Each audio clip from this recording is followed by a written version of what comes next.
കർഷക മാർച്ച് അവസാനിക്കുന്നില്ല. ഇതാ അവർ കൂടുതൽ ശക്തരായി വീണ്ടും എത്തിയിരിക്കുകയാണ്. പഞ്ചാബിനും ഹരിയാനയ്ക്കും ഇടയിലുള്ള അതിർത്തിയിൽ ക്യാമ്പ് ചെയ്യുന്ന കർഷകർ പ്രതിഷേധം പുനരാരംഭിക്കുകയാണ്.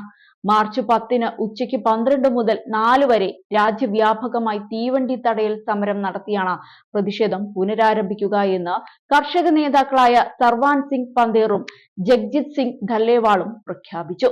കർഷകർ മാർച്ച് 6 സമാധാനപരമായ രീതിയിൽ ഡൽഹിയിലേക്ക് മാർച്ച് ആരംഭിക്കുമെന്നും നേതാക്കൾ പറഞ്ഞു. പ്രതിഷേധത്തിനിടെയുണ്ടായ പോലീസ് ആക്രമണത്തിൽ മരിച്ച കർഷകന്റെ ജന്മദേശമായ പഞ്ചാബിലെ ബല്ലോഹ് ഗ്രാമത്തിൽ വെച്ചായിരുന്നു നേതാക്കളുടെ പ്രഖ്യാപനം. തങ്ങളുടെ ആവശ്യങ്ങൾ കേന്ദ്രം അംഗീകരിക്കുന്നതുവരെ നിലവിലുള്ള സമര കേന്ദ്രങ്ങളിൽ കർഷകർ പ്രക്ഷോഭം ശക്തമാക്കുമെന്ന് അവർ പറഞ്ഞു.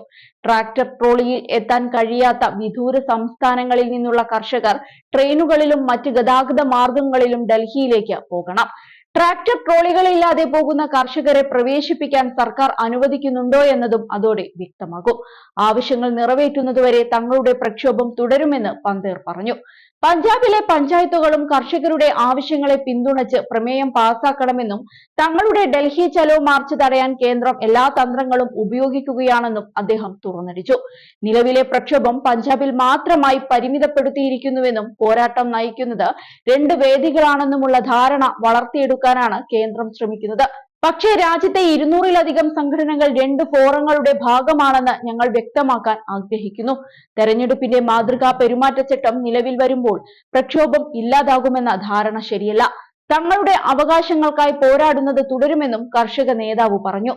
മിനിമം താങ്ങുവില ഉറപ്പു നൽകുന്ന ഒരു നിയമം, സ്വാമിനാഥൻ കമ്മീഷൻ ശുപാർശകൾ നടപ്പാക്കുക, കർഷകർക്കും കർഷക തൊഴിലാളികൾക്കും പെൻഷൻ, കാർഷിക കടം എഴുതിത്തള്ളുക എന്നിങ്ങനെയുള്ള ആവശ്യങ്ങൾ ഉന്നയിച്ചാണ് കർഷകർ പ്രതിഷേധിക്കുന്നത്.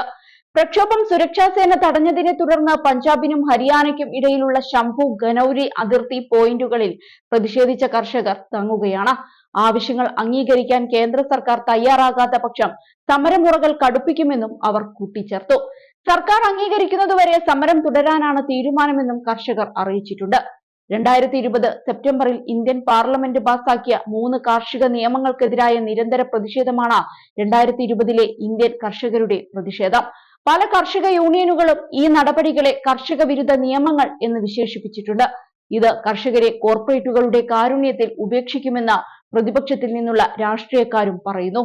കർഷകർക്ക് അവരുടെ ഉൽപ്പന്നങ്ങൾ ഇടനിലക്കാരില്ലാതെ വലിയ സ്വകാര്യ കച്ചവടക്കാരുമായി നേരിട്ട് വിൽക്കുന്നതിന് ഈ നിയമങ്ങൾ അനായാസമാക്കുമെന്ന് സർക്കാർ ഉറപ്പു നൽകുന്നുണ്ട്. മാത്രമല്ല, തെറ്റായ വിവരങ്ങളുടെ അടിസ്ഥാനത്തിലാണ് പ്രതിഷേധം നടന്നുകൊണ്ടിരിക്കുന്നതെന്നും സർക്കാർ പറയുന്നു. ഈ നിയമങ്ങൾ നിലവിൽ വന്നയുടനെ കർഷക സംഘടനകൾ പ്രാദേശിക പ്രതിഷേധം ആരംഭിക്കുകയായിരുന്നു.